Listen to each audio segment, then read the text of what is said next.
অল্প কিছু টিপস দিচ্ছি যারা ইনডোর প্ল্যান্ট লাগানোর চিন্তা করছো তাদের জন্য। আসলে ইনডোর প্ল্যান্ট বলতে কিছু নাই। প্রতিটা গাছেরই হচ্ছে খাবার প্রয়োজন, রোদের প্রয়োজন। তো আমরা গাছগুলোকে এমন জায়গায় রাখবো যেখানে হচ্ছে হালকা পাতলা রোদ পড়ে বা আলো পড়ে। তাছাড়া আরেকটা কাজ করতে পারো তোমরা, সেটা হচ্ছে ঘরের ভিতরে রাখলেও সপ্তাহে ১ বার কিংবা ২ বার হচ্ছে বারান্দায় দিতে হবে বা ছাদে, যেখানে হচ্ছে মানে রোদ পড়ে বা আলো পড়ে।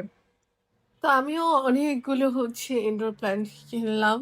তো এর আগেও আমি অনেকবার কিনেছি। তো মেক্সিমামই হচ্ছে অ্যা মানে যেগুলো আমি জানালার কাছে রাখছি, রোদে রাখছি, সেগুলোই হচ্ছে বেশ এখনো টিকে আছে, ভালো গাছের আছে। যত্ন নেওয়ার পরে একটু নিজেরও যত্ন নিলাম।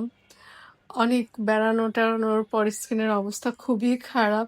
তো আমি কিছু মসুর ডাল আর চাল দিয়ে ভিজিয়ে বেটে তারপরে সেটা স্কিনে লাগালাম। আরো ভুলে গেছি, এটার সাথে মিশিয়েছিলাম হচ্ছে টক দই আর হচ্ছে গোলাপ জল। এই ছিল ছোট্টখাটো একটা ভ্লগ বা টিপস বলতে পারো। কেমন লাগলো ভিডিওটা অবশ্যই কমেন্ট করে জানাবে। তোমরা ভালো থেকো, সুস্থ থেকো।